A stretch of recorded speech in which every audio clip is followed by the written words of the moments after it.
In this episode, we're talking all about CRMs, and we're going to talk about it being demystified because there's so many things that we use CRMs for. Lots of people are like always ask the question, which CRM should I use? I think people get CRM envy all the time as well too. They're just kind of like, oh, she's using that. Oh, he's using this. Today, we're going to talk about how Ian and I use our CRMs, what features we find very important. We'll go into some of them into some detail so that you can kind of find out what would work best for your business. Hired for R.E.A.C.H podcast, the show that's all about empowering agents with the latest tech, tools, and tactics to take your business to the next level. If you're a producing agent who's looking to boost your productivity and enhance your marketing effectiveness, you're in the right place. Join us as we explore the cutting-edge strategies and insights that are shaping the real estate industry today. Whether you're a seasoned pro or just starting out, our expert guests and hosts will share valuable tips and practical advice to help you succeed. So sit back, tune in, and get ready to elevate your real estate game with the Wired for R.E.A.C.H podcast. Okay, Ian. So let's just start off with the CRM that you use, which is? Well, I use Chime because our brokerage provides that at phenomenal cost savings for us. And so that's one reason, but also both of us have gone through a lot of different CRMs in our tenure as realtors, and I've found Chime to be probably one of the most robust and easy to use simultaneously. Right. Sometimes you'll have to sacrifice one for the other. I love that Chime has all of the things that I need in one system.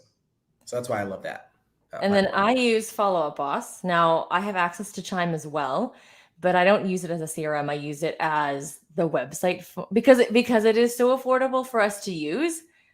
I didn't want to redo my entire CRM just to move because I actually am very invested into my CRM, and I'm not just talking cash. I'm talking about workflows and action plans and client files and all that kind of stuff. So if you haven't invested yourself into one, other than the fact that you have client information like phone numbers and emails, that's really easy to extract and then put into the new one. But I would highly recommend when you're all in, you're all in. So I have the CRM, I have Chime as the website fronting. And because Chime and Follow Boss can talk, I do have them speaking to each other. And when we say talk, I'm talking about using Zapier, however you say it, to have automation. So I'm not like having someone sign up on the website on Chime and then me manually typing in the lead on Follow Up Boss. It's an automation. So it's automatically happening. Follow Up Boss is interesting because it also has the ability to show me some of the basic stuff from Chime. So I do actually see some of the things they're looking at. So it does show me some of the information. Chime obviously gives you a lot more information. So maybe let's talk about that. One of the functionalities of not all CRMs, but some, is the ability to have a front-facing website for your clients to search for homes. Now, they don't all have it because like Follow Us doesn't have that. That's why I'm using Chime in that element. So you got to think about what the intent of a CRM is. That's in my mind, that's how I kind of break it down. The intent, the definition is client or customer relationship management, right? Mm-hmm. The customer's relationship is almost any time you interface with them. And so the fact that Chime has a website feature built in makes it seem like to the client, everything is easier. I think.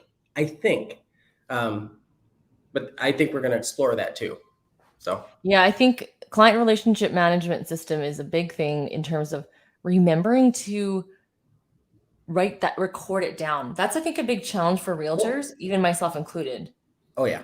You don't your client can call you, you can call your client, but you didn't take that step to record that conversation, not necessarily physically record the conversation, but take some notes. If someone says to you, oh yeah, I was just talking to my friend Ian who says that they want to sell in a few months. Yep. You want to actually be able to, I want to put a note in. Spoke to Tom about Ian selling a house, that kind of thing, right? Yeah. Well, so and we're gonna get into that deeper in a little bit, but I think that's crucial. I think most success, what is it? your riches are in the niches is one, and then something about your database. Like if you have 1,000 people in your database and you just focus on that wholeheartedly and consistently, you will absolutely generate more than $1 million a year in GCI in most markets. Let's talk about what does focusing on your database even mean? Well, it's going to be something else that the CRM provides, which is consistency, follow up. We call them drip campaigns. There's a lot to it. Now, but it doesn't just all happen automatically. You don't just go into Chime, throw in the names, and all of a sudden it's like, oh, it's auto. Well, you have to do some pre-setup. It's kind of funny that you say that because it depends on the CRM. Chime has, and I'm sure Follow Up Boss and everything else will start creating these AI elements, but Chime does have, and it's called Smart Plans, but we'll talk about that later too. So it's freaking awesome. But you said something earlier about it's easy to extract the data for your customers if they haven't invested much time in their CRM. In the United States, I don't know if it's like this in Canada, but in the United States, some of the brokerages own your clients, and some of the big teams own your clients and the database. So that means that you could work for a big team or work for a brokerage, and you do all this work. You meet all these people, but then if you decide to switch brokerages or switch teams or whatever, you don't get to bring those people with you, and they have it locked in the database. That, to me, is unacceptable because I'm building this business. Let's hold pause there for a second. Yeah. Some agents don't build their business. They go into a team and they're being fed business. Yes. So that is why it's staying there. But if you are an agent that's like, let's say you're on a team and you're building your own sphere, I think that you should be able to have that. I think as a ex-team leader, I used to be a team leader, we spent a lot of money investing into these leads. Now they're Google pay-per-click leads. Yeah. When I say a lot of money, it is a lot of money because it's super competitive. So they use Google pay-per-click to feed leads through a website. So Boomtown, Sync, Chime, all those types of things to feed you business. Now, those are, I don't necessarily call them CRMs, but they call themselves CRMs. I just find that they're a place where you gather the leads. They're searching for homes on the website. That's a place where there's a bunch of those leads. But in the CRM sense of like keeping in touch with them, because I guess in my brain, a CRM is for people like Sphere. How am I reaching out to them for birthdays, house anniversaries, what's going on with the transaction? So let's just go back into the website fronting of Chime. Yeah. How easy is it? I mean, I went and did it. I liked it because Chime has it's so easy to make a pretty looking website, hence the reason I did it. And they all look different. Yeah. They're not like some standard template. Yeah. So I'm going to start off by showing just what my website looks like. Actually, you can pull that up. ianofboston.com. Just so this is what the customer sees. And then I'll go into the back end and show you how easy it is for agents to adjust it. Okay. So this was a new theme that had come out, and I just clicked the button and it switched to look like this. It has the buy and sell box. I have an affordability calculator on there. I have all my socials, market, what's going on in the market, and then videos. Like it's very, very clean. And even reviews. There's all sorts of stuff. And then I have here. Yep, I've got the buttons up there. I've got merchandise. I've got under home, buy, sell, education. If you just mouse over those. So I've got a buyer's guide, seller's guide, that kind of stuff. So I'm just going to show people what my website looks like so they can see the difference. They're both Chime sites. They're both Chime. Okay, that's good. I was like, oh, but my browser's all weird. So I have a video. Oh, you did a video. So I was curious about that because of the loading times and people's level of patience. I don't know. I love video, obviously. My settings on my website on my computer are weird. So it's kind of a bad example because I have it all small, but anyways. Well, let's talk about that too. Chime is really good at making mobile sites mobile accessible as well. Most people are shopping on their phone, looking at houses on their phone, not on their desktop. Yeah. And I did check this to make sure it all works, but I like that your map settings on my computer just make it smaller. On another browser, it's totally fine. So anyways, 2 different websites, both using Chime. They can have a completely different look to them, however you want, right? There's a guy here, let me just pull up his, in Calgary. He also uses Chime, but I don't know what his website is. Zach Turlier. I bet if you, there you go. Oh, that's Realtor. You could probably find website in there, huh? Here I go. Realtor website. There you go. There you go. So this is also Chime. Oh yeah, so that's also Chime. Okay. Yeah, super clean. And that's the thing. This is probably just a template. Click up a button. Chime also offers something he has locked account. See? Oh, I don't do love that. Oh, I'm going to steal that. Yeah, I don't do that. I'm going to that is something you can do to get get clients to register. That's a whole nother thing. But when your clients register, then they become clients on your back end on your CRM. Yeah. And then you're able to kind of see that. Now, we talked about how when you put people into a CRM, it doesn't automatically do stuff for you. But when it comes to online leads with Chime, it does do stuff on its own. Like the AI bot, for some reason, mine's named Anna. It talks to people, and I don't even know who this person is because I get this text saying so-and-so is asking you to call them. And I'm like, what? I don't pay for Google pay-per-click ads right now, right? But someone just happened to be on the website, and it's kind of crazy. The AI bot is nuts. And it also can rate your client. So if you take a look at their their account on Chime, it shows how recently they are. I think it gives a percentage as well too, right? Of their probability of buying or and selling. Yeah. It gives a score. Yes, the score. It's like a calculated algorithmic score. Yeah, and Follow Up Boss doesn't do that because Follow Up Boss just kind of has a generic. It's just more of the traditional CRM in my sense of just like once I have the client, I've made that relationship, I talk to them, whatever it is, then I put them in and then I put things in. Whereas Chime is getting people right at the very beginning.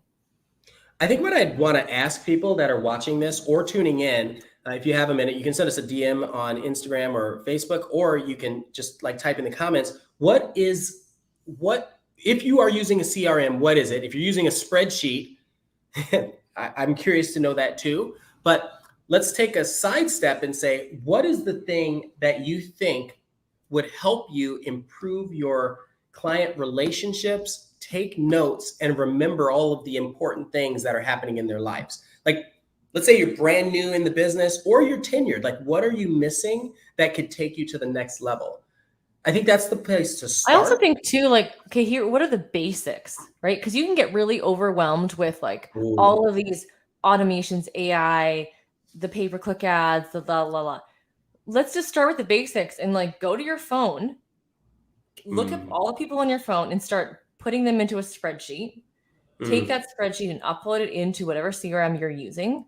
And I always tell people the basic information you need: phone number, email, birthday, and address. Yes. Yeah. If you don't have them all, that's your job. Your job is to get the email, phone number. If you only have one piece, get the other piece. Yeah. And if you just focus on that first to build up a proper CRM, you can't really do much without all of the information. So all of your CRMs, no matter what you're using, should be able to record that basic information. Then I feel like once you have all that information, now we look at automations. So you mentioned smart plans on Chime. I use action plans on Follow Up Boss. Okay. Action plans do have some automations built in depending on what you're trying to do. So for example, I can set up an automation where every single time it's that person's birthday, it sends me an alert on AM cards, because AM cards is integrated into Follow Up Boss, and says we want to send a birthday cards. You gotta help people. You gotta help people understand what AM cards are. AM cards is like a birthday card, house anniversary. It's a greeting card company that is looks like handwritten notes. Yes. And so we do that. Now it's kind of funny because it comes from Florida. So when my clients get them in Canada, they think I'm on holidays. Yeah. So that's obviously how convincing the handwriting is, but no, it just comes from Florida. But it makes it really simple, because then the CRM just asks you, If you want to be sending out a card, which card do you want? And it makes it super simple. Now, if you don't have that automation, just go to the basics and just go, a task just pops up and says, send birthday card. So then when you're doing your tasks, when you're doing your login to Follow Up Boss or login to Chime, go into your task and go, this is what I have to do today. And one of the things you have to do today is send out cards. Because then you mentioned this earlier. How do you remember everybody? How do you remember? Like, Facebook's helpful for remembering birthdays, but how do you remember everyone's birthdays? How do you remember everyone's house number? Here's where it hit me. I created a Facebook video, and I basically talked about, listen, I know it's your birthday. We haven't talked. We may or may not have talked in a while, but here's what I wanted to know. And then I just talked about the birthday and how special it can be. And I wanted to know what they were up to, because we don't necessarily keep in touch. So I would put that in a direct message to everybody when my Facebook birthdays would pop. And it was a great way to keep my social media content at the top of their feeds and keep our relationship strong. But then people started hopping off of Facebook, or they never had Facebook. And when that happened, I realized, like, people started boycott. I was like, who would boycott Facebook? And then I was like, wait a minute, I'm not like a lot of people. There are a lot of people that are boycotting it for whatever reason. So when you don't have access to that information, it gets chaotic. And it's not just birthdays. You don't own it. And that's the whole point of the CRM. And like you said, the spreadsheet, or just having access to this information at any time. It's not about being in control. How would I say this? It's not about having complete control over everything. No, it's about a social media company or your brokerage or team or somebody else saying, oh, you can't access this information about your clients anymore because we made a change to our process. Well, and let's be honest, that's your livelihood. The majority of realtors' business should be coming from your sphere, from your database, from the people that, all that work you're doing to cultivate the relationship. So that's a big thing. Everyone's so into, like, I want to make a TikTok video that's viral. I want to make a YouTube video that's viral. I want to make an Instagram video that's viral. But that's not what's actually going to get you the real business. You might get in front of people that way. You might meet people that way. But you need to build a relationship. And, like, obviously you can build a relationship through social, but you got to move it off of social into the offline world, which is what we're talking about. The birthday thing, I want to just go back to that. What do you have on Chime? Does Chime record birthdays? Like, do you have a section, like an area for the birthdays? Can you pull reports for birthdays? So you can... we have to do a deep dive video on Chime itself, but to answer the question, you can create custom fields for just about anything on a client's record. So if I wanted to add a birthday field, I think it's already there, but if I wanted to add, I think the birthday field is already there because Follow Up Boss also has custom fields. Yeah. The issue with custom fields for Follow Up Boss side, you cannot do as many things. So you can record it all, but if I wanted to pull a report on all the birthdays for the month of May, if it's a custom field, it doesn't work. But if it's just a regular field, it works. So what Chime allows is you can export almost any information in a tabular data format, spreadsheet style. So you can export all of your client information in a spreadsheet at the very least. It's kind of rudimentary. It might not be a report, but you can also custom create reports. That's all super advanced. So I'm... Because we actually record, sure you can make it happen. We record kids' birthdays. Oh, kids' birthdays are what is more important. So we've been sending out kids' birthday cards. See, okay, let me pause you right there. If people are listening to this is the kind of stuff that separates the agents that sell 2 or 3 houses a year and can barely make it, to the people that are investing in their careers and their business long-term and hit an actual top producer status, not just posting it on Instagram, but they don't have the numbers to back it up. Kids' birthdays, holy crap. That is awesome. Yeah. It's so good. Well, because we use it all the time. We always are asking clients when we have our Santa events and our Easter egg hunts, how old are your kids? How old are your kids? I'm like, okay, we have asked these people many times, how old are their kids? Yes. Maybe we should just get their birthdays so we don't have to keep asking how old are their kids. Dude, Then we I also was, created a tag that says kids age 3 to 12 because we get different gifts based on the kids' ages. And then we uh-huh. also, during our pandemic time, we were sending a lot more emails, and I wanted to email them based on their kids' ages. So if their kids were not in teenager land, it was like this kind of email content versus this kind of email content. So tagging is another one that I use on Yeah. our CRM on a regular basis, Mhm. again, to filter lists out to kind of go, who do I want to reach out to? We do like family day donuts. We have a family day holiday here in Canada, in Alberta.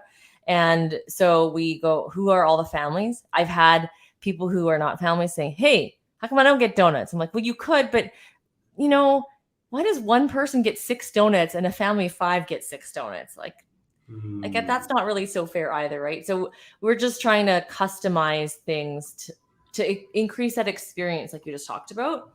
We Mhm. want a good customer experience, and this is all pre transaction. This is not during the transaction. And we Yeah. use action plans. I've created one. So realtors are maybe familiar with the terminology drip campaigns. When you're Mm. like doing the drips, where you're dripping is basically automated emails or text messages or tasks to reach out to people to keep in touch with them before they're ready to Yes. buy or sell. But And they're not I did smart. They're not so much. just something you create, and it's almost like a newsletter. It just happens Yeah, you can consistently. customize it to like when you want it to go out and what you want it to say. But Yes. I changed it into instead of it being only for people buying and selling, I'm like, let's just take that ability to automate tasks by certain times for, hey, every 3 months, I need to reach out and text or call this person, depending on if they're a VIP or not. So Mm. I've created it's called a 33 touch plan because we use the Yes. old millionaire real estate agent Yeah. terminology, but Yeah. we make sure that like every 3 months. So the reason I'm saying this is it's in a plan that you can Yes. activate for a client. And then I don't Yes. have to think about it anymore. I just have to make sure I do my tasks. Now that's a whole nother issue. Do I do my Yes. tasks? Not always. Well, the But CRMs will tell you if you do or don't. That's the beauty yes, of you it. can see all the ones that you're overdue and whatnot too. But then you can also have help, right? Like I'm getting my team, aka also known as my child, to help Ah, me complete some of the tasks that I don't have to be the one. Like he's not calling my clients, but he's going to able to help send things out for me. So every year I kind of look at what am I doing for the year to keep in touch with this person. So that's kind of we use action plans. I'm very intrigued by smart plans because I did see that as an option for Chime because there's automation yes. and AI Yeah. stuff, right? So can you talk about that a Yeah. little bit? Well, I think yeah. I'll talk. I'll start there. So we have this thing in Chime called Smart Plans, which when we're going to do a deep dive into Chime. So I already said that, and I'll go into more depth with it and show you. But the Smart Plans are essentially a hybrid between the dumb drip campaigns, which don't know anything. It's all manual. Like you have to set it all up for them. And then it's just based on the date or the trigger that you create. That's a drip campaign. AI is it will do everything for you and it kind of figures out like it knows, hey, if it's this person's birthday, we're going to do this. And it does it with very minimal user input. Smart plans sit somewhere in the middle. So what they are is it's based on things like, let's say a customer goes into your website and they visited one house 5 times. The smart plan then knows, hey, they like this style house. They probably want to schedule a showing. So it'll send them an email saying, would you like to schedule a showing to see this? Here's your availability. And future houses, so it's learning, that's why it's smart.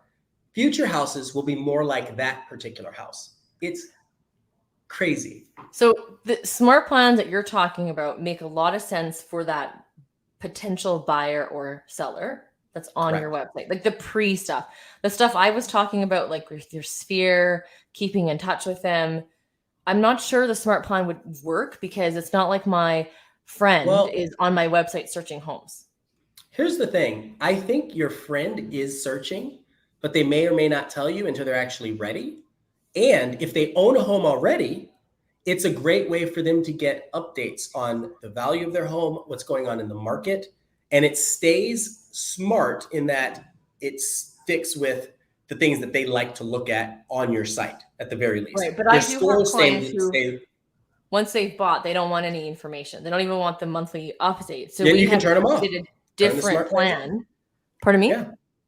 Turn the smart plan off. That's fine. Yeah, and we've created a different plan to make sure we still keep in touch with them. So just because they don't want that information, it doesn't mean they don't want to stay in touch. Now, there's some people that don't want to have anything to do with the events. Maybe they're just more introverted. Just they're like, I bought my house, I'm done. The box is checked off, and they don't want to keep in touch. But then I have other people that we call it the real life family, because it's like I've created a family where people, it's the same people that are coming out to events, and they're the ones like excited for their kids, and they're so excited that I'm always planning stuff for their kids. That's a different group of people. You're not, not everybody is going to be dumped into that same category. That's just the reality of it, right? So what else on your CRM do you like functionality wise? Do you like? I'm going to get to that in a second. I just want to say, for anybody who's seeing what's happening, I just want to let you know that I had a slight hiccup yesterday. I ran over something on the road. So now I'm at like a service center, just kind of going through this podcast for y'all. So hopefully you're not distracted by the people walking back and forth. Anyway, so one of the things that I think is super important for you to consider when you're looking into any CRM, what does the experience look like for the consumer? So like the website, but also on your end, mobile. So what I mean by that is Chime has a pretty robust app for iPhone or for Android where you can do almost everything while you're driving or at an office or somewhere. So if I wanted to pull up and call one of my leads, it's all tracked through the system because I have a mobile app. So there is no question of, have I called this person in 3 weeks? Because it's traced through my phone if I install the mobile app. So we Follow Up Boss also has a mobile app. Mm-hmm. If I make the call from the app, it will track it. But if I make the phone call not from the app, it will not track it. Same thing. It's the same thing. They should be smart enough though to not have to go into the app. I wish it would be smart enough to just be like, it's on the phone, you make the call, and it would sync with your actual contacts, right? Because like my contacts on my phone is different than my contacts in the app because they're not actually synced. Oh, Chime will let you sync. Or even if it didn't, you could use Zapier or something to sync to your contact. And maybe I can do that too, but I have not done that. You can do that. That's a good one. It is like what you said. You can go on your CRM and you can look up the name and you can go, I just talked to this person 2 weeks ago, or, oh, hey, I talked to them 6 months ago. We also record texts on our side. Can you record texts on your side? You can choose to record, yes. Wait. Text messages? No, text. Yeah. Yeah, so you can do text messages. You can also record audio. Okay, yeah. No, I'm just talking about text messages because it's nice to be able to, the one thing I really like is when I'm having a text conversation with a client in there and there's information that my assistant needs, I can just be like, hey, we just had a conversation. She can pop onto this Follow Boss, look up at Ian's, look that up and look and see the conversation we just had so that I don't have to like copy and paste, screenshot, whatever. It's all there. So it's another feature I really like to have. We should jump into that. We should jump into when you're looking at any CRM, there's a high probability that if you start off as a real estate agent, you will eventually want to grow, if not a team, then a base of help, which is like a support system, right? And they might need access to your CRM. So Chime, for example, will let you add in your lender, will let you add in your assistant, will let you add in other members of your team. Extra, like is it extra seats? Depending on who they are. Lenders are not extra seats, agents are. Assistants, I don't believe are extra seats. So in Follow Up Boss, any user is an extra seat.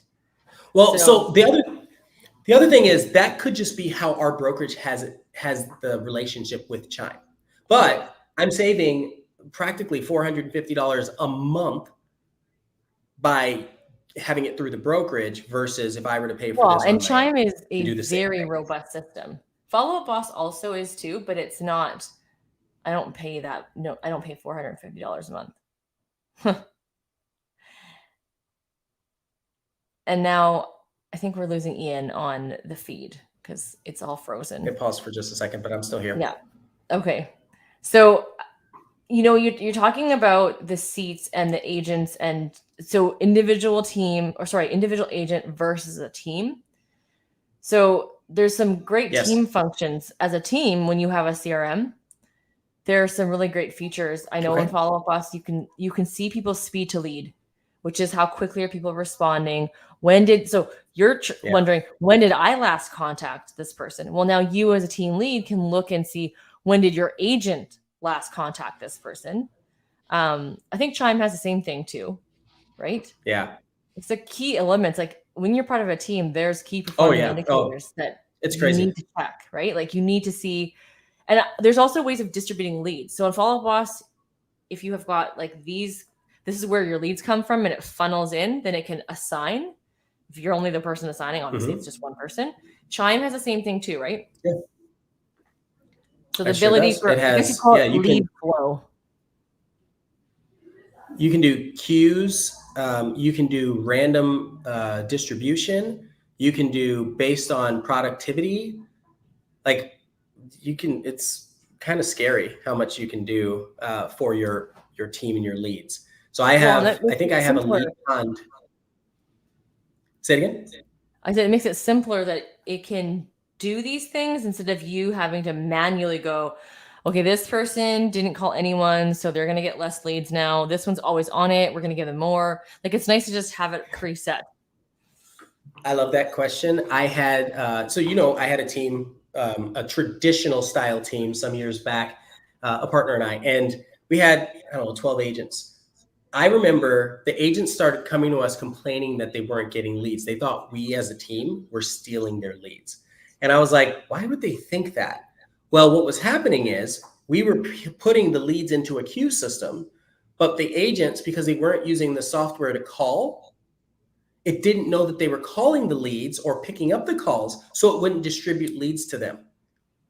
It was because they didn't know how to use the tool, not because we were doing anything. And that was just a gap, because you have to learn how to use this tool that's at your disposal. So both Follow Up Boss and Chime are extremely robust. You really need to learn what elements are important. And that's why I said can improve your business in your mind, and then talk to somebody who has an incredible business and say, what are the things that you think are most important in this business? And ask for like 10. Don't ask for one. If you ask for one, they're going to tell you relationships. It's like, okay, well, yeah, what else? How do you manage those relationships? Ask Pete. That's the question. Ask, what were you going to say? We have not asked ChatGPT anything today. And I just realized when it comes to CRMs, I do find a struggle with them because they don't seem like they understand. Like last time when we did that episode talking about the top CRMs for real estate agents, it did some really high level CRMs, basically because they obviously have more of an internet presence. And I think real estate CRMs don't necessarily have that. So in terms of like ChatGPT, because it's an antiquated industry. It really is. Right. Well, and if you ask it, I think you can still use ChatGPT in terms of like, what are the key elements that I should be, what's the word? Mining for to build a solid CRM. You can ask that. So let's do that. Let's pull up ChatGPT. Yeah. Let's ask, we're for an AI podcast. Let's pull up ChatGPT, AI for real estate agents. Let's pull up ChatGPT and say something. What is the key information that you need to have a strong client relationship, to maintain a strong client relationship, something like that?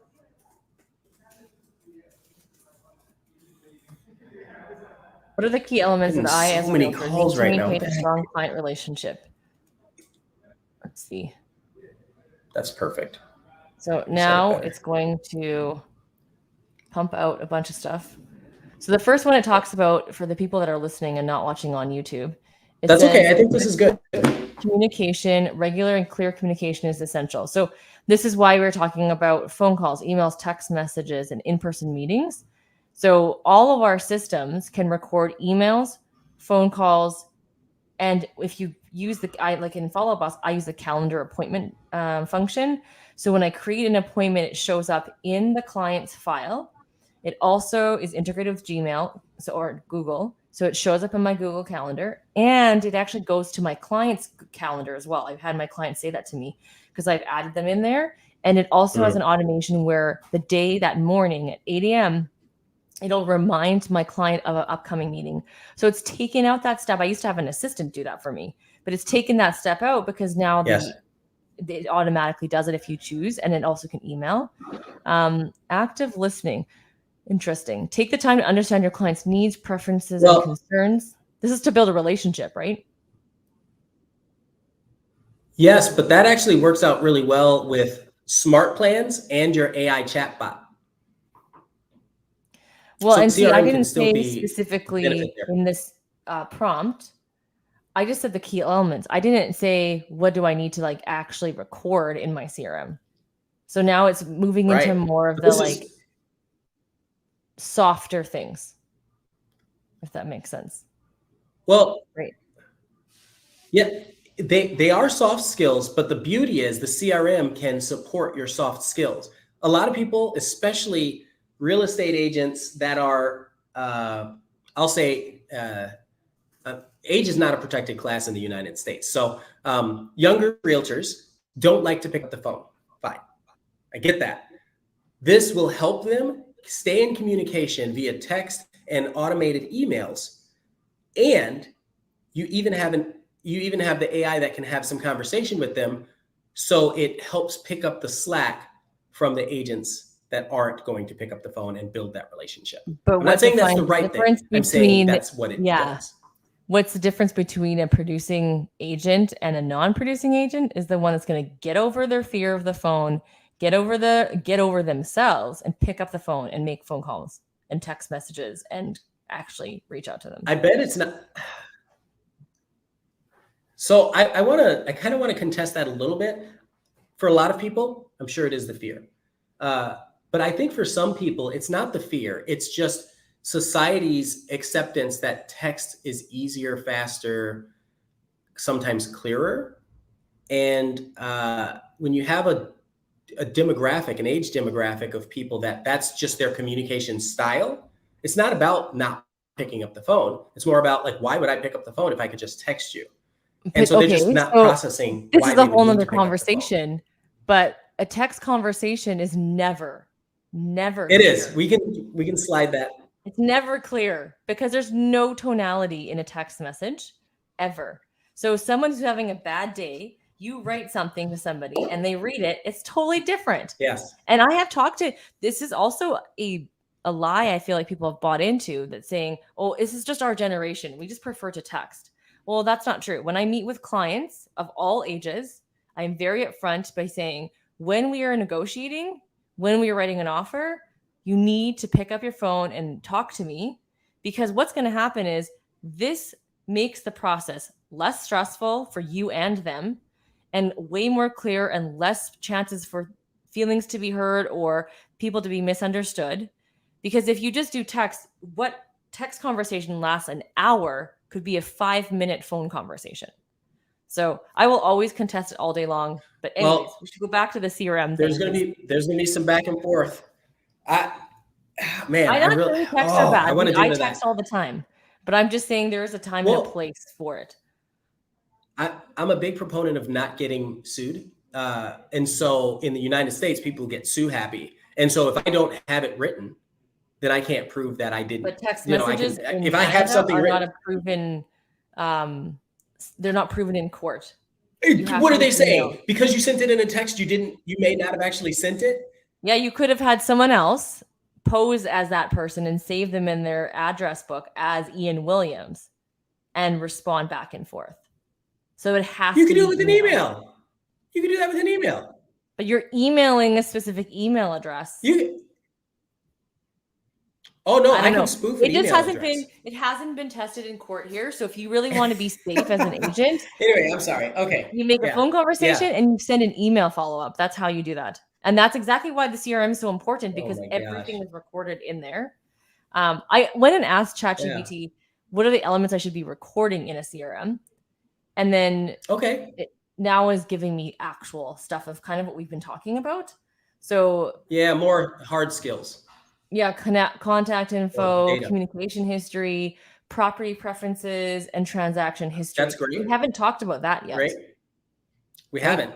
Transaction history is huge. I Lead remember source. when Oh, that's another one.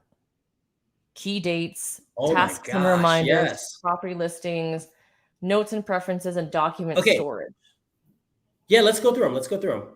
Because these So are we've, all we've covered the first incredibly three. necessary. Yep. Pardon?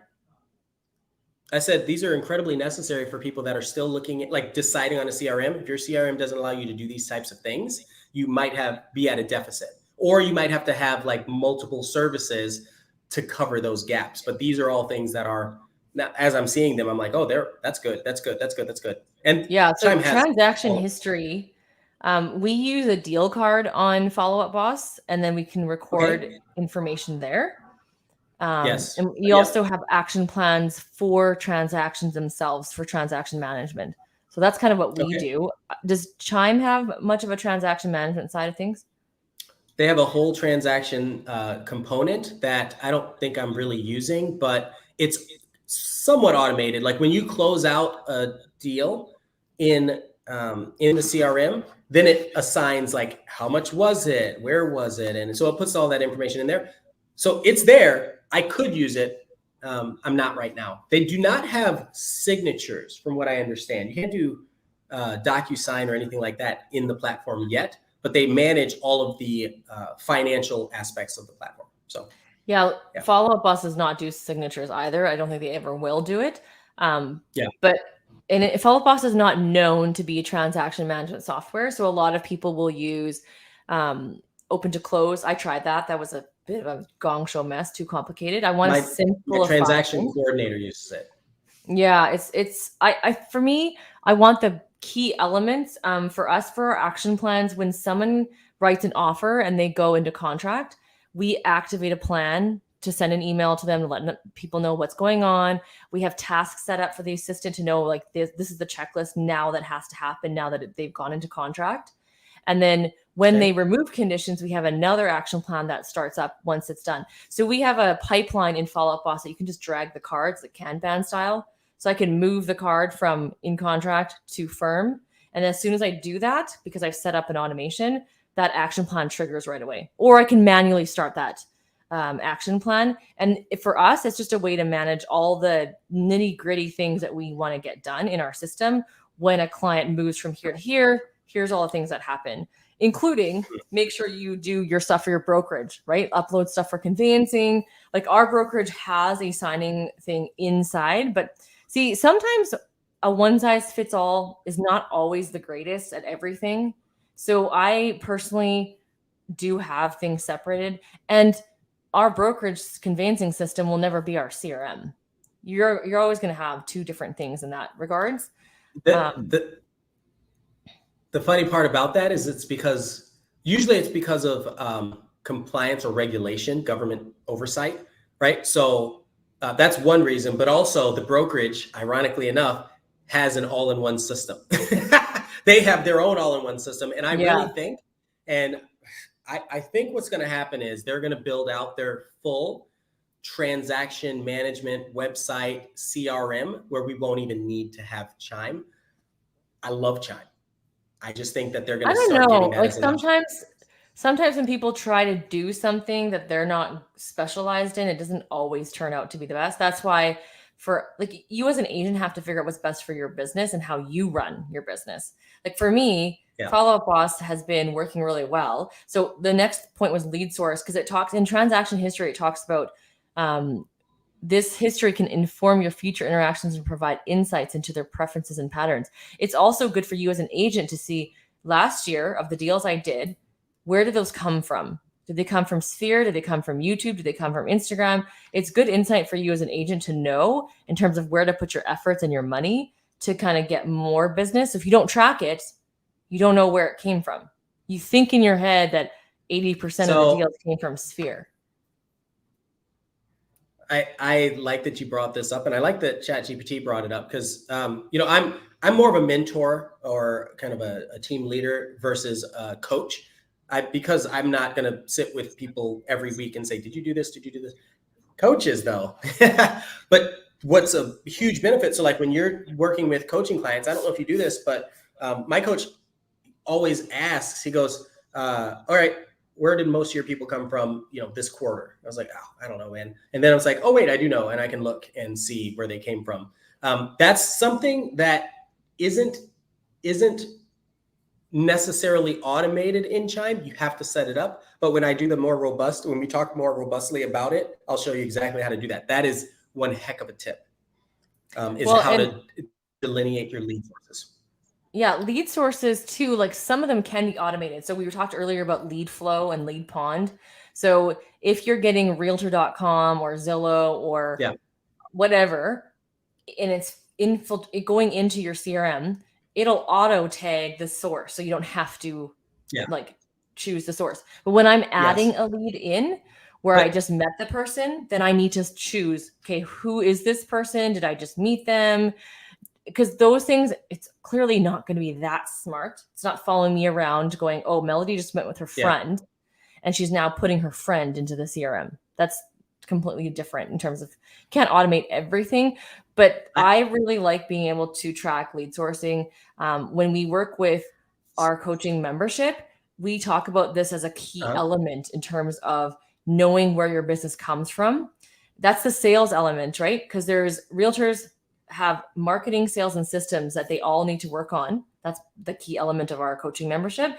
And the systems is what we're talking about, but it's to help your sales.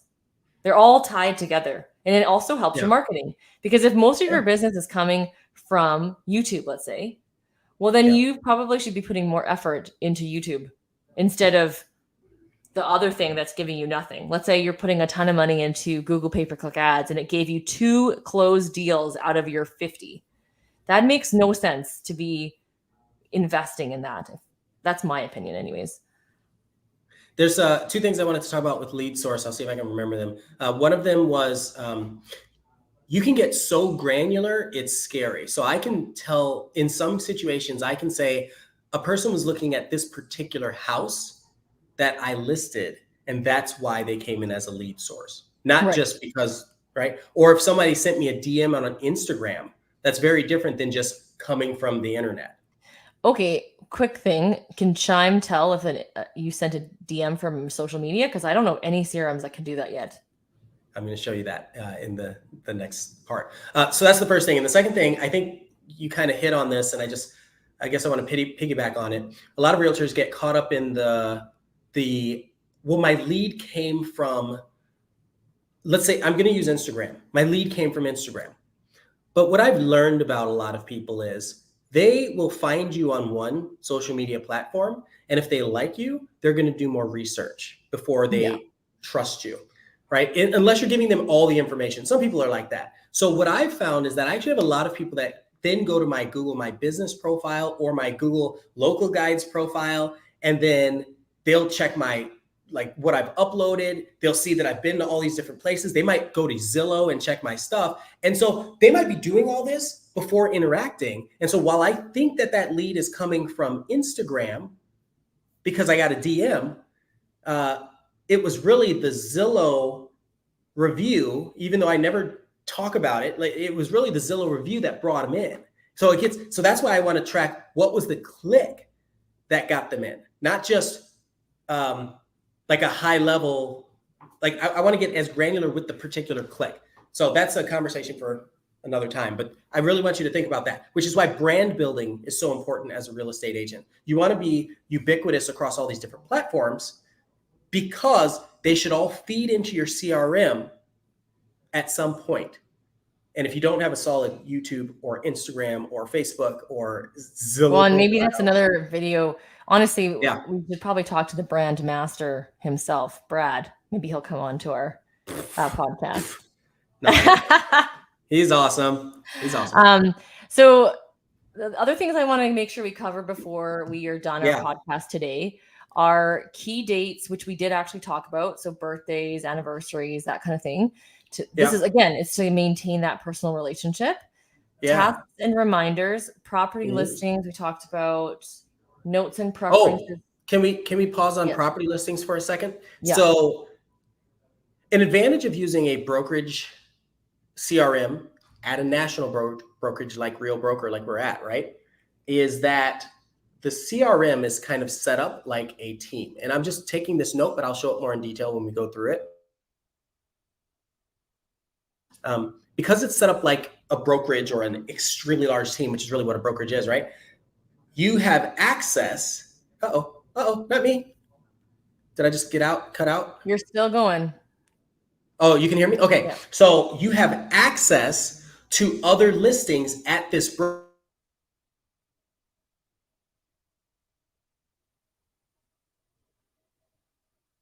And I don't know if on the recording side, if Ian's frozen, because he's frozen over here. So he's talking about, I think I'm there back. you are, Am I you're back? back. I was Okay, saying, sorry. you Okay. completely lost us. So in the United States, the brokerage owns the listing. And so if I go in, because the brokerage provides this CRM, if I go in, I can see listings all across the Austin, Texas area. And if I have access to other MLSs, I can see those areas too. And so because of that, I can market that listing because it's not the agent that owns the listing. The broker owns the listing. I mean, the agent secured the listing or procured the listing, right? And I should always check with them to make sure, but they're not the owners of the listing, the brokerage is. And so I can go in and I can be like, oh, I can market that listing. I can market that listing. I can do paper. So Chime lets me just search for any agent's listing and click and promote it with pay-per-click, Facebook, Google, any of that. Or Here, if you do that here, you need to ask permission of the seller agent and the seller. You always want to ask permission from the seller agent, and they should always have permission from their seller, Correct. even though you have this access. My point is the software allows that to happen. And some people, if they're on their own CRM or they are at a small brokerage, they lose that and they don't know it. They never have that opportunity and they don't know it. Well, and I think this, like, that's a little bit, I mean, with my coach hat on, if you're trying to just, elevate your CRM and like what you're going to use it for, I think the property listings that we're talking about or the buyer stuff, that's a little bit, I think, a second layer. I think the first layer, honestly, is going to be what we talked about, which is like, I'd say the first 3, 4, the first 6, 7, first 7 ones are like the most important ones. Maybe not the property preferences one, just because like as I'm looking through these, I'm seeing information storage and gathering, and then I'm seeing, information storage, and then there's information gathering. You have to gather contact information in order to store it. The CRM helps you store it, but how do you gather it? So this list is I think it's also, what are you going to do with that information? Because like you said at the very beginning, the CRM is a client relationship management system. So if you're trying to build a relationship, if you don't know people's birthdays, for example, it's not like you can't build a relationship, but it's a lot more personal, just like knowing the kids' birthdays. Nobody phones anymore when it's your birthday. Like, I think so when you phone someone on their birthday, it stands out big time. I know one of the realtors in our brokerage, Jesse Peters, also sends out video. He makes a personalized video, right? So it stands out because no one does it. And it's not even it's not like you're standing out of all the realtors. You're standing out of all their friends. My friends weren't contacting me. They send you a text or they send you that dumb meme on Facebook. And I just said, we live in such a narcissistic society that when you're trying to wish someone happy birthday, there's an image of you wishing them happy birthday, not just happy birthday to so-and-so. That's just a side note rant. And it's on their wall. Most people just put it on their wall because it's lazy and easy. Yeah. Well, it's easy because Facebook makes it easy. And then everybody else just sees how much praise they're getting, but really it's an egotistical Once a year, my husband doesn't ever go on Facebook And once a year on his birthday, I go on his Facebook to tell him who's all saying happy birthday to him. He doesn't even go on there ever. So Yeah. it's kind of interesting. But to wrap up our CRM demystified, so hopefully in this episode, you have a little bit more clearer picture of like how you should be actually using the CRM, not just, hey, what CRM should I use? But actually us talking about the specifics. Now, make sure to tune into our Chime deep dive so that you can kind of see the inside scoops, and we'll talk to Ian about how he uses it and gives us some insight on that. But regardless of what CRM you use, today's, I think, episode should give you some really key elements in terms of what you should be doing. So we'd like to challenge you every single time, every single episode of something you should do. And I don't know what challenge to do, because some people listening may have a CRM or they may not even have one. I think the challenge would be, how many of your contacts do you have their birthdays and their kids' birthdays?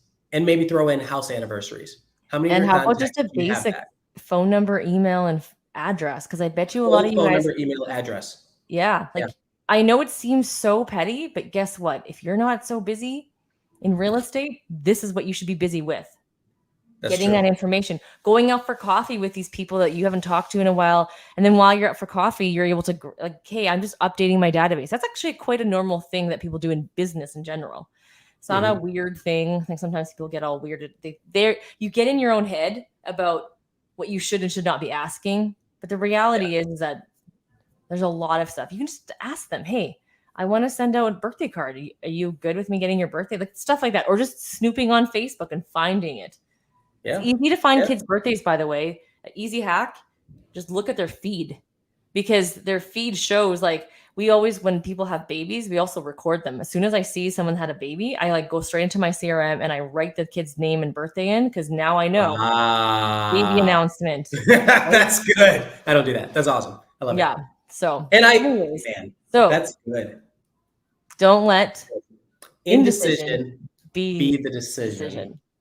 We'll talk next time on all of things of Chime. Heck yeah. Excited to talk to you. Thank you.